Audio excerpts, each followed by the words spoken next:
फिर चुनाव आयोग कहता है कि हम निष्पक्ष हैं। साफ तौर पर दिखाई दे रहा है कि आप एक तरफा काम कर रहे हैं। मुद्दा क्या है, मैं आपको बताता हूं दोस्तों। मुद्दा यह है कि प्रधानमंत्री नरेंद्र मोदी ने एक बार फिर अयोध्या का राग अलापा है। उन्होंने कांग्रेस पर हमला बोलते हुए यह कहा है कि कांग्रेस ने अपने कार्यकर्ताओं को यह कह दिया है कि भाई अयोध्या पर कोई चर्चा ना हो, क्योंकि अगर राम पर चर्चा हो गई तो राम राम हो जाएगी। चुनाव आयोग के दिशा निर्देश साफ तौर पर कहते हैं कि चुनाव में धार्मिक मुद्दों का जिक्र नहीं हो सकता, धर्म के नाम पर वोट नहीं मांगा जा सकता, मगर प्रधानमंत्री ऐसा साफ तौर पर कर रहे हैं। आज दूसरा मुद्दा भी आपके सामने उठाने वाला हूं दोस्तों। याद कीजिए, बेंगलुरु में रामेश्वरम कैफे में बॉम्ब धमाका होता है, 2 लोग हिरासत में हैं। अब उन 2 लोगों ने इस भाजपा कार्यकर्ता का नाम लिया है जिसका नाम है साई प्रसाद। कल्पना कीजिए, साई प्रसाद की जगह कांग्रेस का कोई कार्यकर्ता होता तो कल शाम को तमाम न्यूज चैनल्स में कांग्रेस को देशद्रोही बताते हुए डिबेट्स हो रहे होते। क्या आप जानते हैं, प्राइम टाइम डिबेट्स में इसकी बिल्कुल भी चर्चा नहीं है। मैं एक बात स्पष्ट कर दूं, अगर एनआईए ने साई प्रसाद को हिरासत में लिया है तो इसका मतलब यह नहीं कि साई प्रसाद दोषी है, मगर बड़ा सवाल यह कि अगर 2 आरोपी इनका नाम ले रहे हैं और एनआईए ने हिरासत में लिया है तो भाई कम से कम चर्चा हो।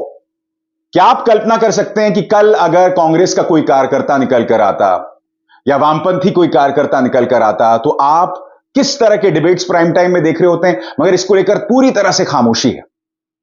मैं इसकी भी चर्चा करूंगा, मगर सबसे पहले मैं जिक्र करने वाला हूं चुनाव आयोग के दोहरे मापदंड पर, जिसकी चर्चा किए जाना बहुत ज्यादा जरूरी है। मैं आपको सुनवाऊंगा प्रधानमंत्री ने अपनी एक रैली में अयोध्या और राम का जिक्र करते हुए क्या क्या कहा। सुनिए प्रधानमंत्री क्या कह रहे हैं।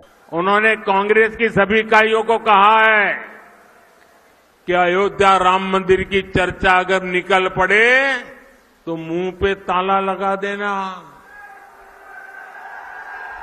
कुछ बोलना ही मत। उनको लगने लगा है कि अगर राम का नाम लिया तो पता नहीं कब राम राम हो जाए। मैं प्रधानमंत्री से एक सवाल पूछना चाहता हूं।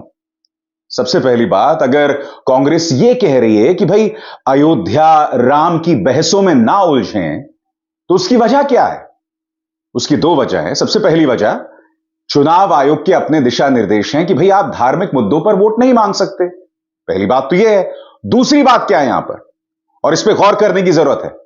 भाजपा चाहती है कि धार्मिक मुद्दों पर बहस हो, भाजपा चाहती है कि माहौल में और जहर हो, भाजपा चाहती है कि हिंदू मुसलमान हो। इसीलिए खुद प्रधानमंत्री राम, अयोध्या, इन तमाम चीजों का जिक्र कर रहे हैं। और यही वजह है कि विपक्ष जो है अयोध्या राम इन मुद्दों में नहीं जाना चाहती है, क्योंकि चुनाव आयोग के दिशा निर्देश हैं कि धर्म के नाम पर वोट नहीं मांगे जाएंगे। मैं आपसे एक सवाल पूछना चाहता हूं। प्रधानमंत्री जो ये अपील कर रहे हैं, ये अप्रत्यक्ष तौर पर, इनडायरेक्टली धर्म के नाम पर वोट नहीं मांगना है तो क्या है? और चुनाव आयोग खामोश रहेगा?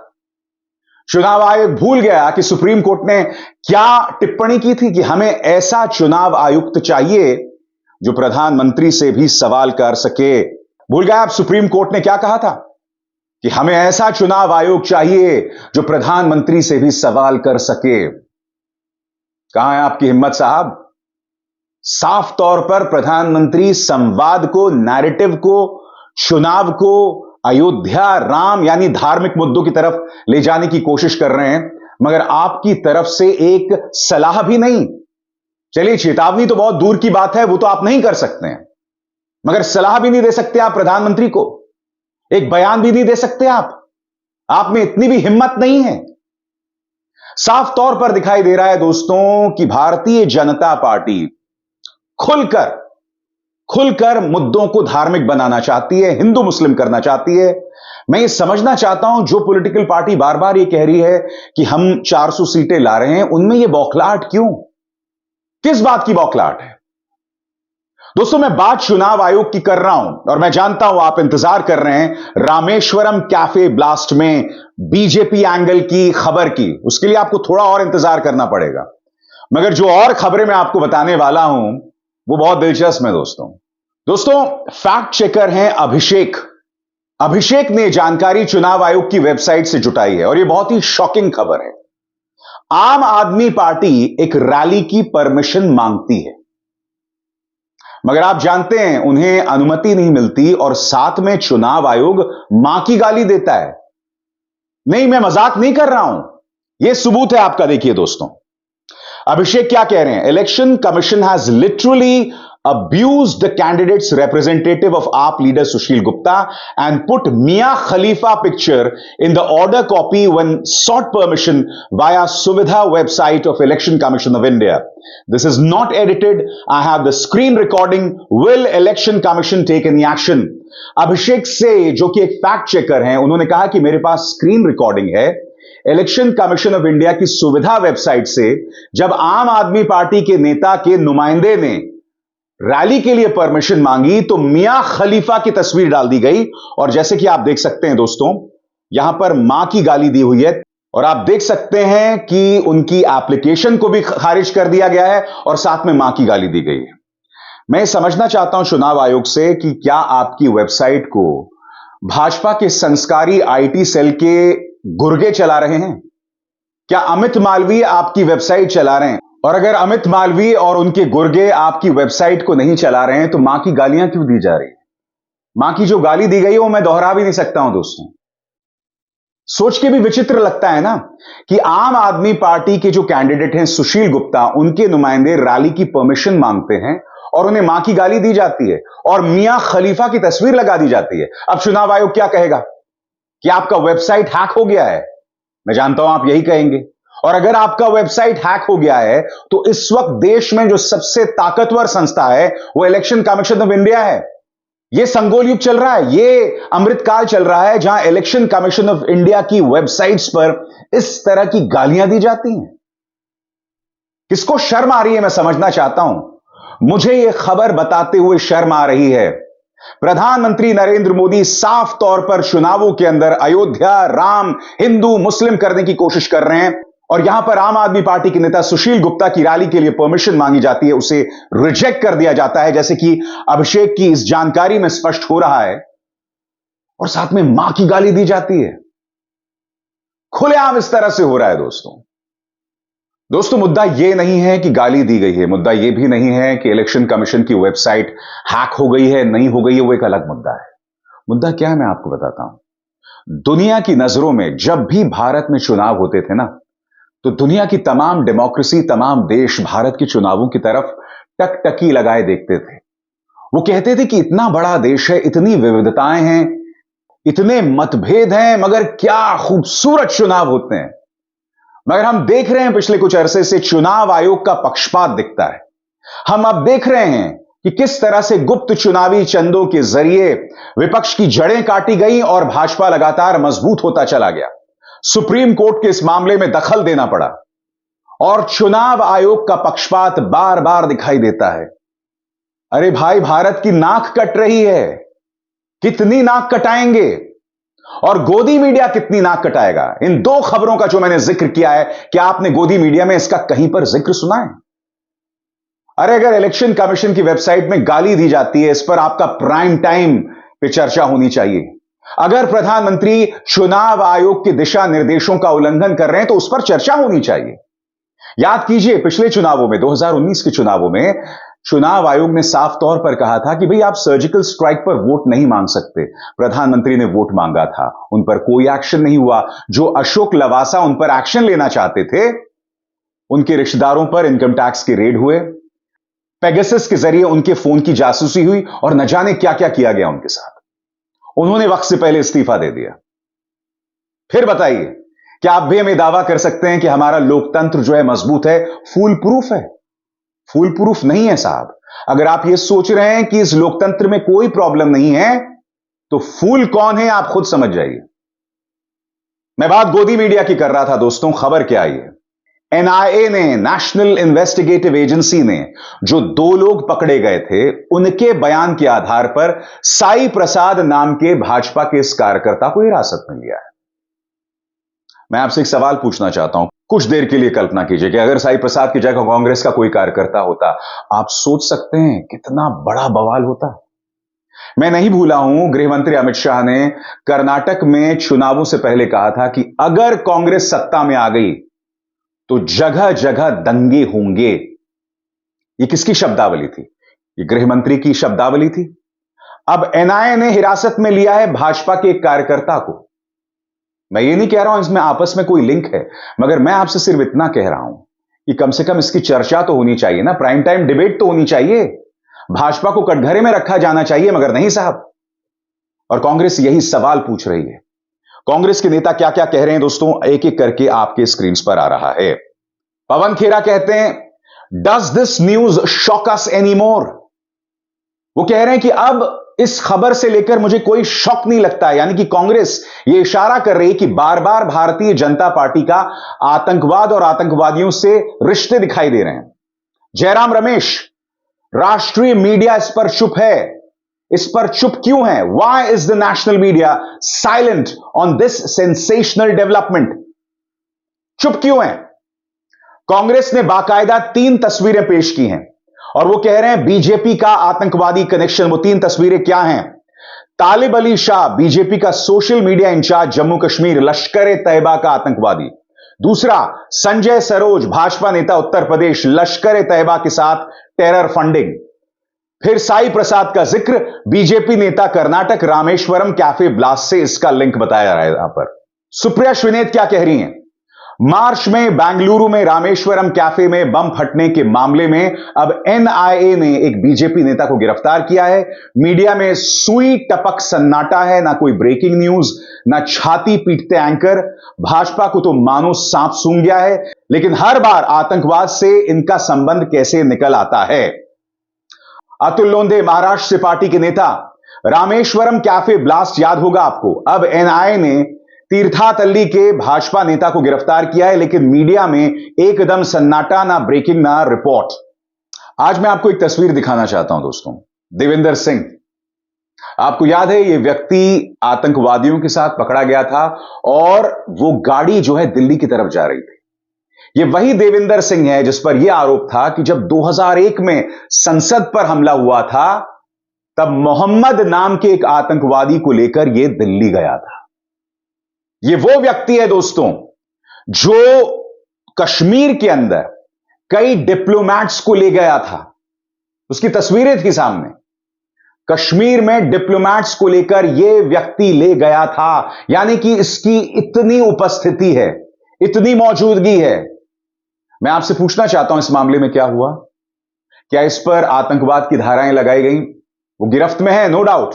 और जब यह पकड़ा गया था तो बीबीसी की खबर के मुताबिक, यह खबर बहुत बड़ी है साहब, आप इसमें दखल मत दो, ऐसा कथित तौर पर देविंदर सिंह ने कहा था बीबीसी की खबर के मुताबिक। खबर बहुत बड़ी है, आप इसमें मत आइए। जो पुलिस अधिकारी से गिरफ्तार कर रहा था, ऐसा इसने कहा था। मैं समझना चाहता हूं मीडिया इन मुद्दों की चर्चा क्यों नहीं करता। पुलवामा में हमारे 41 जवान शहीद हो जाते हैं और उस हमले से पहले 1 नहीं 2 नहीं 11 बार चेतावनियां मिली थी ऐसा हमला हो सकता है। मैं नहीं भूला हूं, उस वक्त जनरल बिपिन रावत सेना प्रमुख हुआ करते थे, स्वर्गीय जनरल बिपिन रावत।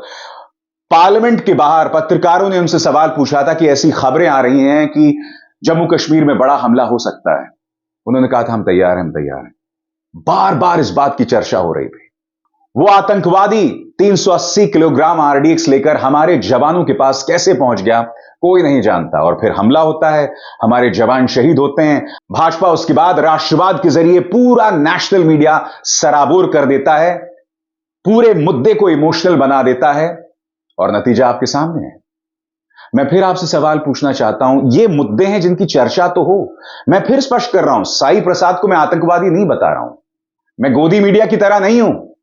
साई प्रसाद की जगह अगर कांग्रेस का कार्यकर्ता होता तो गोदी मीडिया ने कल को कांग्रेस को आतंकवादी बता दिया होता। मैं ऐसा नहीं करूंगा। मैं चाहूंगा कि मामले की हम तह तक तो पहुंचे, मगर इसकी कोई चर्चा नहीं हो रही है। उल्टा गोदी मीडिया क्या कचरा चला रहा है मैं आपको बताता हूं साहब। कल कांग्रेस का मैनिफेस्टो रिलीज होता है साहब। उस मैनिफेस्टो की चर्चा करने के बजाय गोदी मीडिया यह कह रहा है कि अब तो बीजेपी को 400 सीटें मिलना तय है। यानी कि मैनिफेस्टो कांग्रेस का, सीटें मिल रही हैं भाजपा को। देखिए, तमाम जो गुल्लू कालू पापा की परियां किस तरह के शोज कर रही थी। ये देखिए, कांग्रेस का मैनिफेस्टो आया, मोदी ने फर्क समझाया, राहुल या मोदी 24 में चलेगी किसकी गारंटी, किसकी गारंटी पर देश को भरोसा, जिसमें आप देख सकते हैं प्रधानमंत्री की बड़ी सी तस्वीर, बाकी छोटे छोटे लोग। करप्शन पर वार या जश्न भ्रष्टाचार, राहुल की गारंटी पर वोटर यकीन करेंगे, कांग्रेस के लिए ईवीएम के साथ वीवीपैट जरूरी, चुनावी बॉन्ड पर दाव, जीतेंगे चुनाव, कांग्रेस का चुनावी मुद्दा सिर्फ मोदी है, स्मृति को टक्कर देंगे जीजा जी, कांग्रेस के घोषणा पत्र में ऐसा क्या है कि मोदी की 400 सीटें पक्की हो गईं। पापा का पप्पू ये गुल्लू देखो, घोषणा पत्र के जरिए भी भाजपा को 400 सीटें दिलवा रहा है। और फिर बांसुरी स्वराज जो कि चुनाव लड़ने वाली हैं, पूरा मीडिया उन्हें प्रमोट करने में लग गया है, उनके इंटरव्यूज किए जा रहे हैं, उन्हें एक बहुत महान नेत्री बताया जा रहा है। वो बांसुरी स्वराज जो कि देश का पैसा लूटकर भागने वाले ललित मोदी की लीगल टीम में थी। हम ना भूलें, जब अनिल मसीह, जिसने चंडीगढ़ के मेयर के चुनावों में लोकतंत्र की हत्या की थी, उनके वकील के तौर पर बांसुरी स्वराज थी। और मीडिया क्या खबरें चला रहा है आपके स्क्रीन पर, सुषमा जैसा तेवर, जेटली जैसे कलेवर और नरेंद्र मोदी जैसी सोच। बांसुरी को तो इन्होंने पहले से ही जिता दिया है। बांसुरी को अपनी राजनीतिक बांसुरी बजाने की जरूरत नहीं है, क्योंकि पूरा गोदी मीडिया उनके पक्ष में यह बांसुरी बजा रहा है। कितने शर्म की बात है ना।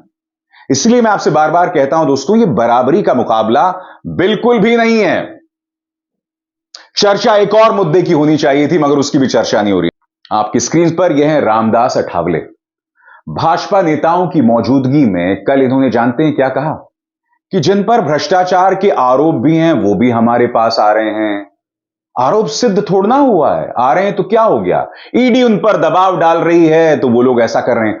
खुलेआम ये व्यक्ति ऐसा बोल रहा है। भाजपा के नेता साथ में बैठे हुए हैं। गोदी मीडिया को कायदे से इस मुद्दे पर चर्चा करनी चाहिए थी, मगर उस मीडिया ने चर्चा नहीं की। वो क्या चर्चा कर रहा था अभी अभी मैंने आपको दिखाया। सुनिए रामदास अठावले क्या कह रहे हैं आपकी स्क्रीन है। कायदे से गोदी मीडिया को इस सवाल पूछना चाहिए और रामदास अठावले को भी यह बताना चाहिए, मुद्दा आरोप सिद्ध होने का नहीं है। छगन भुजबल जेल जा चुके हैं। अजीत पवार को जेल भेजने की बात देवेंद्र फडणवीस ने की थी। अब वो डेप्यूटी चीफ मिनिस्टर हैं। हेमंत बिस्व शर्मा के घर पर सीबीआई ने रेड मारी थी, उनसे पूछताछ तक हुई थी। आज वो आपके मुख्यमंत्री हैं। ढेरों लंबी चौड़ी फहरिस्त है भाई। अशोक चव्हाण के बारे में आपने आरोप लगाया था कि इन्होंने सैनिकों का अपमान किया है और भ्रष्टाचार किया है। अब वो भाजपा में हैं और राज्यसभा जा चुके हैं, भाजपा के नेता होकर। ऐसी ढेरों मिसालें हैं दोस्तों, कितनी बार मैं आपको बतला चुका हूं। क्या इन मुद्दों के जरिए भाजपा को कटघरे में नहीं रख सकती थी गोदी मीडिया? खुलेआम ये बयानबाजी दी जा रही है। देखिए, आज की तारीख में जो मुद्दे मैं आपके सामने लेकर आया हूं, ये जो मुद्दे ये सब आपस में जुड़े हुए हैं। प्रधानमंत्री खुलेआम धार्मिक जो है कलेवर डालने की कोशिश कर रहे हैं चुनावों में। चुनाव आयोग की वेबसाइट में विपक्ष के कैंडिडेट्स को मां की गाली दी जा रही है। उसके बाद रामेश्वरम बॉम्ब ब्लास्ट में बीजेपी एंगल पर पूरी तरह से चुप्पी छाई हुई है गोदी मीडिया में, कोई चर्चा तक नहीं कर रहा है। तो ये मुद्दे हैं जिससे पता चलता है कि ये चुनाव किस तरह एक तरफ झुका हुआ है। और यह निहायत ही शर्म की बात है चुनाव आयोग के लिए, मीडिया के लिए। भाजपा को तो क्या कहें, उनके सामने सब नतमस्तक हैं। अभिसार शर्मा को दीजिए इजाजत। नमस्कार।